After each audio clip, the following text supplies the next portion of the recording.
Welcome to the CU 2.0 podcast.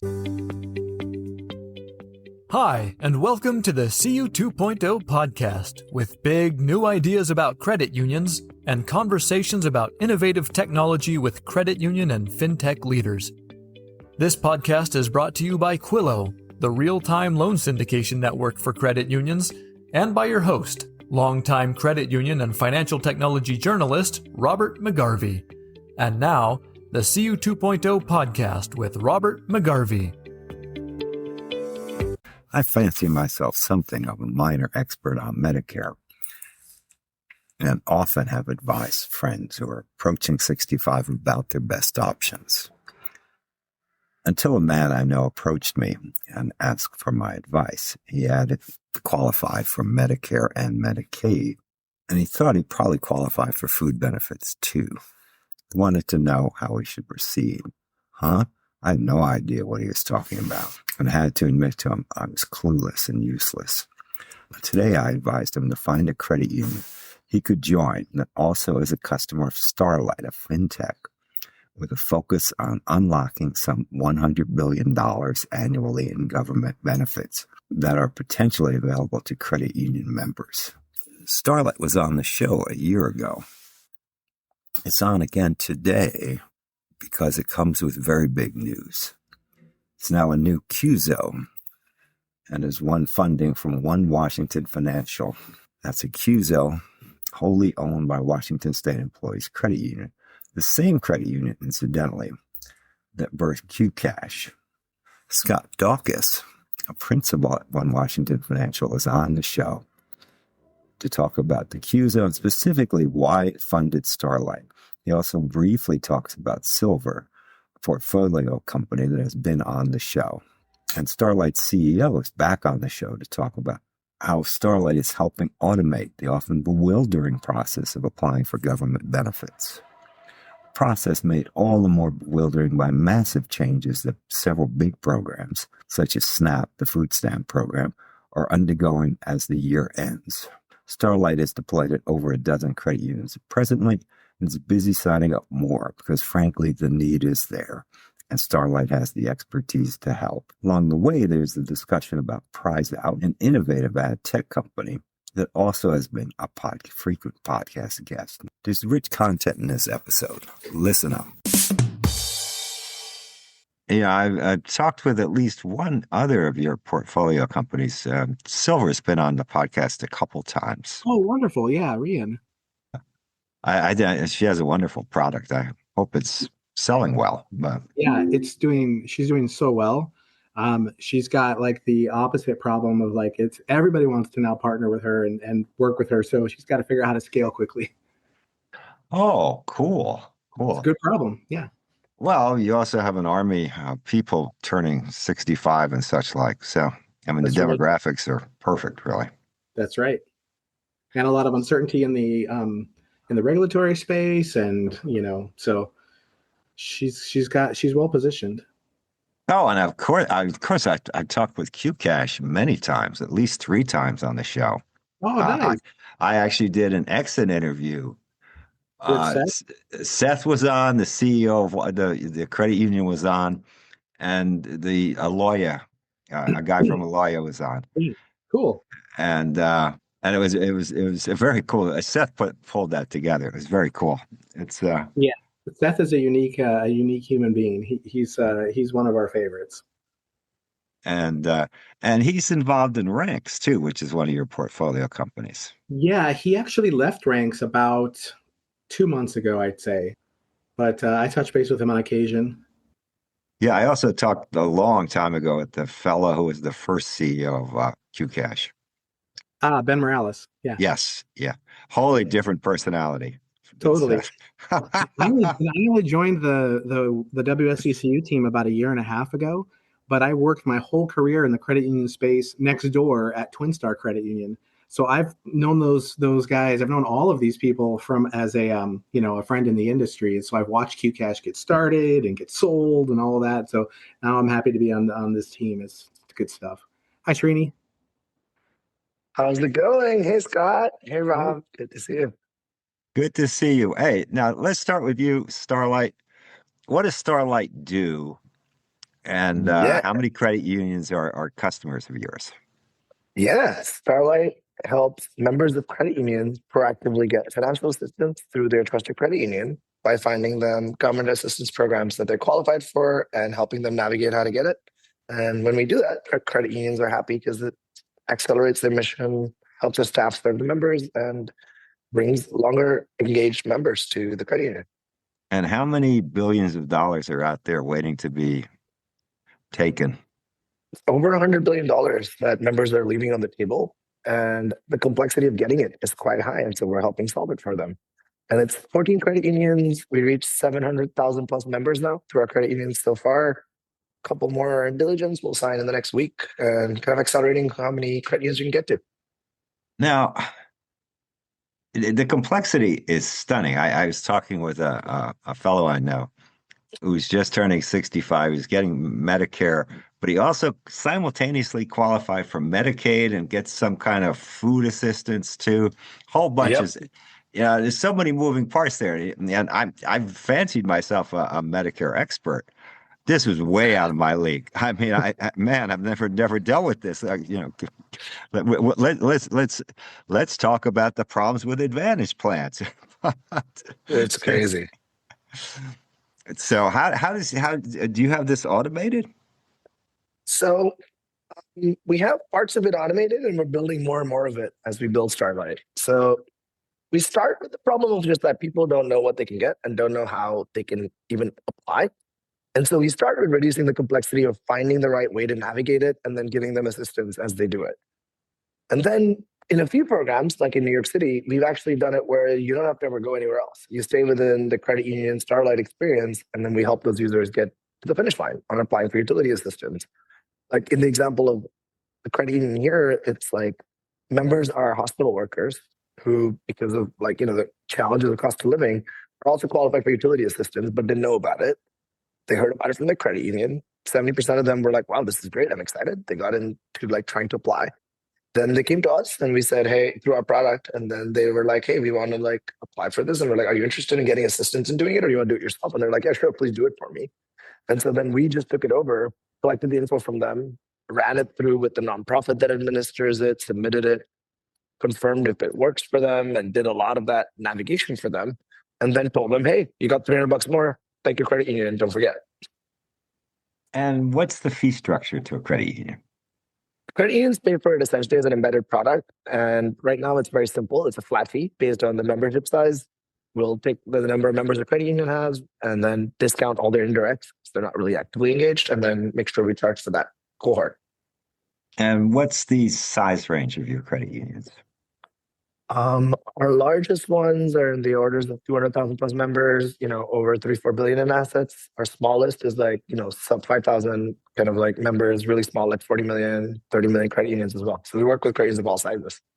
And what's the geographic spread? So far, we're in 13 states with our credit unions, and I guess 12. One of them's in 2 states, but 13 states with our credit unions. Starlight's available in 35 states, and we'll be in all 50 within the next month.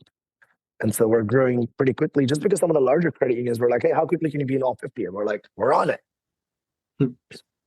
Did you see a bump in interest with the SNAP benefits suspended? Yeah. In fact, it's grown a lot in 2 different ways with what happened with SNAP, right? One was, I think, more and more the credit unions, actually, government shutdown is the broader thing that happened. I'd say 2 things happened. The government shutdown paired with SNAP both happening at the same time meant that more people realized their members are in financial stress. We had several credit unions who have a lot of government employees working who are already on their deposit loss. And so they were like, how do we address this? And so immediate address was, they were like, oh, well, not collect on loans that you have with us and so on. But the secondary impact was, they're like, what can we do to assist them? And so a couple of our credit unions actually just sent a blast to all of their membership being like, hey, we actually have a product that actually serves you immediately. Let's bring this to life. On the SNAP side, what's interesting is they were like, hey, we want to react to SNAP and do something right away, but we don't know what to do. And we were like, oh, we already have it, because we already index all of the food banks, know where they are, know how to guide people. Because one of the things that we realized when we launched Starlight with some credit unions is a member might be in stress, but not qualify for SNAP. So we had to have a backstop for them to be like, what can I find for you that's not SNAP if you're not qualified, but you still need food assistance? And so we ended up originally itself adding a lot of these individual sort of nonprofit related benefits, with food banks being the key one for the category of food. So now that piece became a bigger part of our product, so much so we ended up launching sort of a quick side product really quickly that we delivered to anyone who'd been through Starlight who was qualified for SNAP and said, hey, we found your nearest food banks, here where they are. And now actually, like in the last 2 weeks, we're building a next version of that, which is a much more rich and easy to use experience. Because if you don't Google food banks, you kind of struggle because you can't tell which ones are open, what the hours are, when they are. So the next iteration, we will actually start being like a bit more proactive on this and like be more targeted on like hours of operations, where it looks almost like your experience when you use Yelp or like Google Maps for restaurants, but making it really smooth for the end users. The members, we saw really strong engagement. Our messages got like 35-40% engagement on our food bank messages because I think people need it. And we're like solving a critical need. And then from the sales perspective, several credit unions reached out being like, hey, we thought about your product because like, we saw you talk about this at a conference like X months ago. And now it's highly relevant again. So we've had several folks who reached back out and said, hey, it's a good time for us to be engaged on this as well. Well, if I remember correctly, a bunch of folks, I mean, millions of folks get bounced off SNAP at the end of the year. 40 million. It's insane. And that's going to create a real panic and flood of what are the alternatives? What are my options?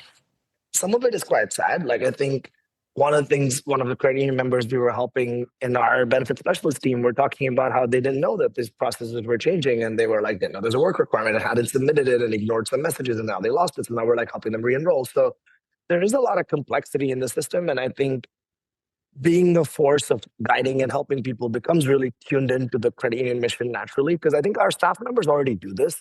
So like at one of our customers, they had a staff member doing this who went on maternity and they were like, oh, Starlight's actually like a good solve because we now have another way to solve this. And now actually we can broadcast this to all our members.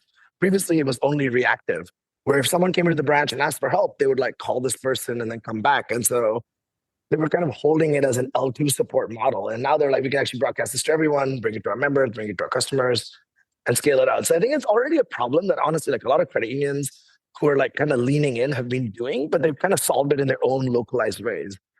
But Scott, actually, Washington State does some really cool work with warn notices and like layoff notices and how they bring that proactively to members who've lost their job and telling them how to get through that next 2 months of that process and how to help them. So I feel like a lot of credit unions are doing like really interesting, groundbreaking work, and we're almost learning from them and then digitizing and serving it at scale.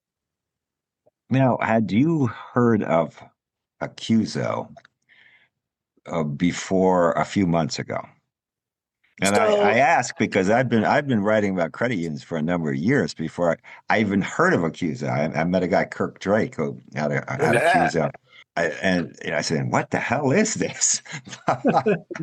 I'll tell you the funny way I learned about it, right? I was at Venture Tech, which is probably like our first meeting with Scott and the teams of like fintech plus credit unions that we learned. And at that time, I remember someone asked us, like, are you guys a CUSO? And we're like, what's a CUSO? And so yes, it started the piqued the interest, right? We were like, what does this mean? How does this work? And we've like over time learned that it's sort of like, one, it's a really important way to like have the credit unions who are partnering with you be part of your journey as you grow. And I think the history from like ATM networks being like kind of the original sort of CUSO model, or like fair check branching and like branching locations, like CUSO's histories, I got into the rabbit hole of learning about it because I just nerd out on stuff. And then I started seeing like who were like some of the early CUSOs and how did they spin up? What were their goals? How did they form? How did they spin out CUSOs from like other institutions, whether it's like MDC or Filene doing work and like kind of leading into like shared services. So the shared services leading to CUSO model was really interesting. Fintech's doing CUSOs, it's fairly new, and it's kind of like something that we've been learning about from other fintechs. And to us, it was a very interesting model. And like it allows us to align the incentives in a very meaningful way. Like Starlight's already a public benefit corporation because I don't want to have investors or shareholders push us to do things that are against the goals of the households we seek to serve. So CUSO is almost like an extension of that into the cooperative model, doing the same goal of like aligning incentives between households we serve, how the partners we work with benefit from it, and how Starlight and its shareholders also benefit at the same time. And the funding environment on Sand Hill Road for fintechs is not as robust as it was some years ago. And CUSOs provided an alternative funding vehicle for fintechs. True, false? I think true. And I think there's even a more baseline argument here, which is like customers becoming investors is a much stronger signal of your company's thriving than investors who are only investing, just because it signals sort of long-term viability of your business. So to me, there's like a huge positive correlation. And like we've seen this when we talk to even our current investors. They're like, oh, that's amazing. Like Scott coming on and One Washington coming in is a really good signal for us because it tells us your business has long-term survival. And you're not just selling a myth to the investors. You're selling reality of like what the credit unions would want to buy. So in that sense, I think it's a positive. The other thing about alternative funding, I think that's more practical is I think credit unions also like buying from CUSOs in a natural way because you're helping grow the ecosystem together. And like in a practical sense, it gives non-interest income if we succeed and do well with them for them, right? So I think there's like a realistic alignment of like their goals as well. I've said a number of times, although many in the credit union world would throw bricks at me if they hear it, is that I think CUSOs are vastly more important to the credit union industry than is the tax exemption. I think it's the secret weapon, and not so secret, that really helps credit unions beat community banks, for instance, on a lot of fronts. A tech being one of them. Yeah, it's definitely an extension of the cooperative model of credit unions, which is why it makes sense. And I think that there's, to all the things that Srini said, those are things are important too. But people want to, in the credit union space, they want to, there's a high trust factor with the credit union neighbor, right? Your credit union neighbor, we reach out to each other, we collaborate on a lot of things. And so if there's somebody that we respect and we say, what are you doing to help solve this problem? And they've got a solution like a Starlight. It's a much easier sell than if they should go to a conference and they're being sold to by a third party that's being perceived as a third party. So even if you think of it as, there's definitely like mission alignment, mission enablement, but if you think of it as just a really specific go-to-market strategy for a fintech, I think it's a really, really powerful tool. So I don't know. I haven't thought about it in comparison to the tax exemption, but that's an interesting point you're raising. Well, part of my logic there is just numeric. Only a small percentage of credit unions would actually be hurt by losing the federal tax exemption. Many, many, many thousands of credit unions would be hurt if CUSOs went away. Fair. Now, how did you get interested how do you pick a portfolio company, number one? There must be many more with hands out hoping to meet you at meetings than you can fund. So how do you pick one, and why did you pick Starlight? So I've been doing CUSO investment in some form or another for over 15 years now, and now at a dedicated role inside of a holding company, it's really my main focus. So you're right, there are probably more opportunities than what we have money to give and time to evaluate, which is interesting because I thought that was going to be the big problem when coming aboard a new holding company was, how are we going to get into the middle of deal flow? And that's not the problem at all. There are plenty of really, really smart, passionate technologists that are trying to solve real human-centered problems for credit unions and their members. How do we go about it? Everybody kind of does it a little bit differently, but for us at One Washington Financial, we've got 3 different pillars that we look at. We look at first from a strategic fit standpoint. We look at, does the fintech increase the equitable access to consumers as a general rule, not necessarily WSECU's members, because, and maybe just to kind of back up, I might have said this already, but we are a wholly owned subsidiary of WSECU. So we look for equitable access. We look for financial wellness for our members and our communities specifically. And then we're also looking for anything that can increase operational efficiencies. Those 3 pillars really drive all of our investments. And then from there, we've got a wonderful board that decides on the actual investments. We as the management bring the recommendations to them. We're looking for balance across not just the topics but we're looking for balance on risk. We're looking for balance on check sizes and so on. And when I met Srini, because our background as my parent company, credit union's background is the Washington State Employees Credit Union, is what WSECU stands for. Obviously, government benefits is like, it's near and dear to our hearts, is to make sure that the citizens of our state are taken care of and have access to the different types of programs that are put out there for them. It's just such a simple is the wrong word, Srini, because you're probably going to say it's not simple at all. It's conceptually, it's just simple to say like, wow, this is the problem with the bureaucracy that exists and the lack of sort of technology that helps people figure it out. If you've ever had to go through any state or local, probably federal too, program, to try to navigate those fields and figure out, you need a master's degree in that particular area in order to figure that out. So Srini and his company, it just made perfect sense for us to want to be involved. And then we started looking at the business model, and the business model works for us. So it's a great partnership. And Washington State Employees Credit Union, as you know, I mean, birthed QCash, which That's the right. clientele of QCash is not a clientele JP Morgan Chase, Jamie Dimon sitting there plotting how to get them.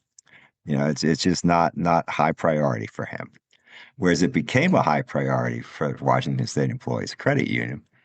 That's right. And that's, I've always, to me, QCash is one of the great wonders of the credit union world. No, you're absolutely right. If it fits this general thesis of financial wellness and well-being, and we are looking for novel solutions to solve like the real problems that people, particularly in Washington, because that's where our core member base is, but we invest in companies that serve the credit union industry. So really, we're looking for solutions that help real people with the problems that they have, particularly around financial wellness. What's your investment range? We typically say that our normal check size is $250,000 to $1 million, and that's obviously dependent upon a lot of different factors. We've made smaller investments, we've made larger investments, so it really does sort of depend. But that's generally the range we're looking at, and we're generally looking at the seed level. We're looking for early stage companies that we can help accelerate those companies, but also we want to have a role in the the product development and the roadmap. So we want to give Starlight as much feedback as we can and others so that they can build the thing that's going to work the best for credit unions. So that's really where we like to play. And there's plenty of other credit unions that want to be a little bit later in the game. And of course, many of us are investors in other funds like the Circle Fund, et cetera. But as a direct investor, that's where we play. And do you help a portfolio company? Do you make introductions to credit unions, for instance, potential customers? Yes, we make as many as we can, at the risk of also, people understand that I'm very passionate about the job that I do and the companies that we represent. So I hope it doesn't come off as I'm shilling for the companies. I hope people, and I think that they do understand that we've invested in something because we absolutely 100% believe in them.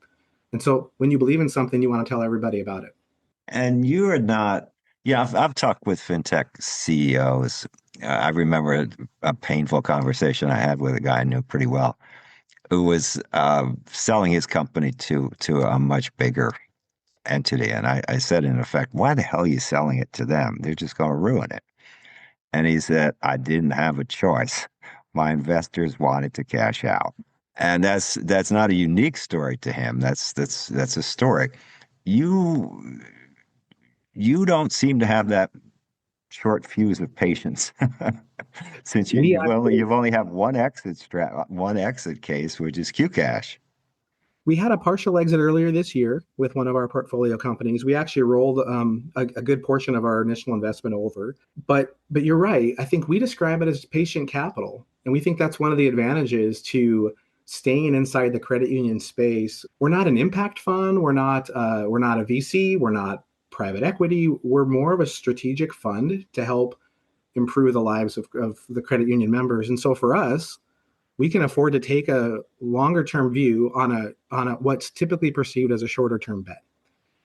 But we feel like that's like, we know that companies need time to make sure that they've got product market fit, that they've made all the credit unions are notoriously slow decision makers across the board in terms of their partners, which is understandable and fine, but it's a reality that a lot of fintech founders have to deal with, particularly when they've got that pressure of funding. So we have a 3 to 5 year portfolio horizon. That's what we have at One Washington Financial, and so we're okay to sit and watch and help and curate and work with, side by side with our founders for that time. Talking about the length of time it takes credit unions to decide things. I've often talked with fintech CEOs who say, hey, I just had a great meeting with blah, blah credit union. I'm hoping we can get them on board fast. And I said, they'll probably make a decision in about a year. Right. And the fintech guys go, no, it's not possible. I say, well, it's reality of credit unions, man. It's Yeah, I mean, I would just say just on that one, it's pretty funny. Like sometimes I've had people come back to where I thought they went cold, I thought they forgot about us, and they reach back out being like, "Hey, we got approval to talk to you and get into deal mode." And I'm like, "I thought we were gone for 6 months, and you weren't responding." I've talked to fintech executives who are contacted by somebody saying, "Hey, okay, let's activate this deal." It was so long ago that they talked that the fintech executive doesn't even remember who they are. Right. And there's a number of us on the direct investing side, be it out of holding companies or out of credit unions directly, that are working together to try and accelerate this process, particularly on the investing side. But along with that, if we're going to be owner users, we've got to figure out a way as an industry to have the parent credit unions, come along at the same pace or somewhat close to the pace that we're looking at in terms of our investment. So it's a challenge, but it's a fun challenge, and we're working together to figure that out. Well, and as I'm sure you see, AI is bumping so many things off the stage at credit unions because the executives only have so much bandwidth to contemplate new things, and they feel they must contemplate AI. They have to.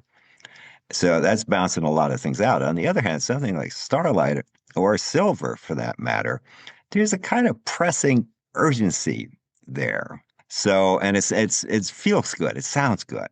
As we're helping our members get more government benefits that they deserve, but they just can't figure out how to apply for them. And so I think that could bounce up. That could still get some. You just need somebody on the executive team who becomes like a cheerleader for it. Yeah. And I'd say that's a nice thing about the work we do is we meet folks like Scott and others in the credit union movement who just are like, hey, I really like what you're doing. I'm going to help you actually bring this to more folks. Like we've had folks reach out to us being like, hey, can I advise you as you think about credit unions and learn about it? I had a lending officer who taught me how to read a call report. Because he's like, I just like what you're building. Our credit union's not a good fit for you. We're like, income is different or we have a priority that's different, but I want to dive in. And so I think the movement alignment is very strong, which helps because I think it helps me learn and accelerate from being like a tech guy to understanding credit unions quickly. Now, do you have, and this, I've talked to other companies who do this. They have two companies. They have company A, then company B. Company B is a CUSO. Company A sells to Chase or whoever. It's not a CUSO. Are you set up that way, or are you more monogamous credit union? No, we're set up as Starlight as a parent, which is a public benefit corporation, which is going to serve low-income households through whatever channels they reach their end goal of like helping them get benefits. And then Starlight CUSO is a subsidiary of Starlight the parent. The reason is also twofold, right? One is like, yeah, we want to be wherever 60 million households need help, and how do we find them? And the second reason is more practical is we'll have to start partnering with like utilities, civic institutions, and so on. And so actually being a standalone entity that does that, separate from the CUSO, helps us on the deal making for talking to governments and being like, hey, we've got this set up, here's why it works. And it makes it a lot easier for that secondary conversation with, I call it like source of funds, and working with them as well. You looking for more investors? Yeah, I think we're always looking for more aligned investors, right? Everyone, and Scott knows this, and we've talked about this in the start. We want to bring in credit unions. They're going to teach us how to build the right solution for them, right? We have a core product and a core intent to build the right thing, but the product is evolving. And so if we get aligned investors who are going to be partner, owner, customer investors, that's exactly what we want.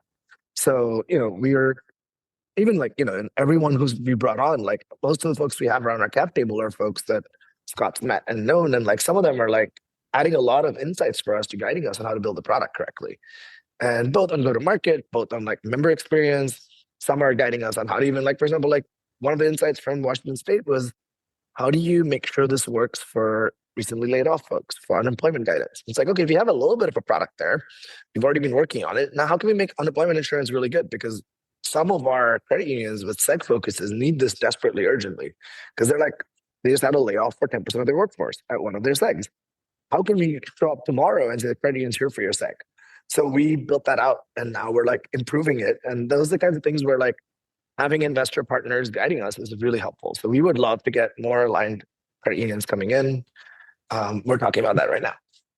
I've seen recently, even in the last 2 or 3 months, several times where the fintech founder has to make a choice because they've got offers for much larger dollars from VCs at higher valuations, and or to go with more of a strategic round with credit unions. And it seems like, and again, it's a very small sample size here, but there's been more that have come back to the credit union side and said, like, there's just so much value to us having the patient capital, the strategic investment, that this is where we want to play, and we're going to turn down the VCs that want to invest in us. And that's a cool feeling because we want really smart fintechs who are solving real problems to think of the credit union space as a space they can win in, and not just it's not yeah, I'll just leave it at that, full stop. We want them to win.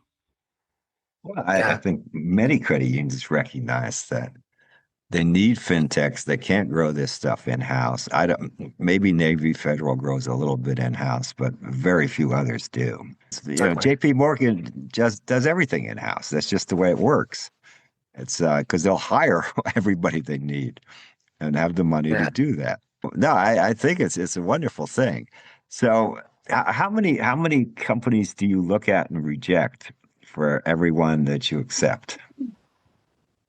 That's an interesting way of phrasing that. I talk to founders, I would say almost every single day I have at least one call with a founder, right? So it's a lot of calls. A lot of them are just introductory calls, and I'm making that assessment up front about the strategic fit with our holding company. Many of those don't go past that first conversation because they don't align. But also I would say that, like, there's just a ton of value in meeting those folks. They're going to be in our industry. If I can help them in some way, I'm always happy to do that with whatever I can do. In terms of the ones that actually start to move through our pipeline, I would say it's probably about 2/3 that come in that make it out to the other side, because we are doing a good job on the front end of I think assessing where that fit is. And then I think the way that we do it is we look at it first from strategic fit, and then we do due diligence, like a lot more due diligence around the business model, because if the strategic fit isn't there, then there's no real reason to spend the time and effort to do any of the other work. So I think that 1/3 of it usually is where something pops in due diligence that maybe is enough of a factor where it overrides our desire from a strategic standpoint to want to partner. It doesn't happen very often, but it does happen. And so I would say maybe about 2/3 go all the way through, and then about 1/3 kind of drop off somewhere in that cycle. And a cool thing about credit unions is that I've written a bit. I've done a couple shows on Prize Out, which is a pretty well-funded CUSO. And how are they growing? Well, some of their credit union investors are evangelists for them, calling up other credit unions, saying, "Hey, you have to become part of this. You have to become part of this. You really need this. It's great stuff." And I can't see too many bankers doing that. It's so true. And by the way, I talked to Matt from Prize Out just to get advice, because I was like, "Hey, you guys have done this. You're like, an experienced fintech in the space. Teach me what you did." And they were like, "A, you're doing the right thing asking." Two, it was like, get credit unions as investors who are going to be customers and be advocates. And like, here's how we learned. Here's what we did in the early days. Here's how we've grown. Because they're like a perfect example of someone who's kind of teaching the ways for like other folks like me to follow. No, they've told me on the record on the show, didn't know a damn thing about a CUSO until we found out about it, and it said, "Hey, we got to do more with this." Yeah, they're a really great. They're a great team. They've got a great idea, great business model. Yeah, that's cool that you've had them on a few times. Oh, well, they've also gotten great credit union people to come on with them to sing their praises. I mean, these are wonderful people to talk to, Yeah. and and yes, they are part owners of it, but they also are true believers. They wouldn't be doing this if they weren't true believers. It's it's funny. We put our money where our mouth is. We really do. Like it's it's really fun to put an investment in a company that you believe in with, wholeheartedly. And frankly, to Srini and to Dave and Matt at Prize Out or Rian at Silver, any of them, we're making investments. We're betting on founders, right? There's this idea and this concept and this problem they're solving, but it's up to them to figure it out, how to execute it, how to make it scale. And we want to make bets on people who we believe in can do that work effectively. And so we are privileged, I think, to have this collaboration across mission aligned people on the credit union side and on the technology side. I'll tell you one thing PrizeOut did with me recently is they wanted to do another show with me, and I needed a new hook, and they said, "Okay, fine, we'll give you a credit union member who uses PrizeOut." And she Oh, and this is a woman working in a factory in Indiana, and she's talking about how she got like $20 so she could buy some article of clothing for one of her kids. I mean, it brings tears to your eyes, really, basically. And I couldn't, there's no way in hell I could have reached out to this person independently. So those guys are really smart about what they're doing. They are. I mean, we've now found over $10 million for members so far, right, of credit unions, and like we're accelerating. And each story, right, we get the transcripts, or sometimes we'll look at like some of the like storylines of what happens, and you're like, people didn't know they got assistance. This hospital worker got $300 more right in Christmas, and you're like, this is the real work that we can do, right? And I think there's an opportunity to kind of scale that really effectively and bring that storyline to life, and then the credit union's at the center of it. Yeah. Srini, you say that, and I remember one of our first conversations that we had, which was at Finovate, and well, through CU 2.0, we met originally, but then we met in person at Finovate in 2024. And That's right. I remember us talking about like you were trying to work on the ROI model related to like to help credit unions see kind of a financial return to this, right? And there are ways to do that, but I remember telling you that like at the end of the day, the person who gets that help in that moment, and Robert, the story you just shared about the woman in the factory, like those are like these super meaningful events that like they might be a public speaker someday talking and relaying the story about when their credit union did this thing for them, right? Mm-hmm. Being a part of the dinner time conversation that people have about how we help them, it is emotional and it creates a sense Mm-hmm. of loyalty. It's the mission for why credit unions exist. And so, yes, we have to focus on from an investment perspective and where we put our energy on returns. But man, there's some real powerful marketing forces that come along with Yeah. solving some of these problems for people. It's hard to pinpoint what the exact return is, but we feel pretty good about it. I think I got what I wanted from you, gentlemen. Anything you want to say that I didn't think to ask you? Oh, I would just say just that, we're just really excited because I think it's a question that we've heard a lot about, like, hey, are you guys thinking about setting up a CUSO? What's going to happen? So Scott coming in is just the start. We're going to grow and bring a lot more credit unions and CUSOs to come partner with us and grow with us. So that's kind of like our journey is going to be this is just the start of it. And Yeah, these are the Q Cash guys, man, too. Yeah, I mean, that's right. you're starting with a good team. So I There would you I go. would need to in my like last like thought or closing on that would be you asked if there's other investors if he's taking other investments. I'd say like there's plenty of room in this area, but for Starlight in particular, for passionate mission focused credit unions who want to be on board, right? If if they're someone listening to that and that resonates with them, like talk to Srini about how you could get involved because this is not an exclusive club. We want to help everybody, and there's plenty of. before we go, think hard about how you can help support this podcast so we can do more interviews with more thoughtful leaders in the credit union world. What we're trying to figure out here in these podcasts is what's next for credit unions. What can they do to really, really, really make a difference in the financial scene? Can't all be mega banks, can it? It's my hope it won't all be mega banks. It'll always be a place for credit unions. That's what we're discussing here. So figure out how you can help. Get in touch with me. This is rjmcgarvey@gmail.com. Robert McGarvey. Again, that's rjmcgarvey@gmail.com. Get in touch. We'll figure out a way that you can help. We need your support. We want your support. We thank you for your support. The CU 2.0 podcast.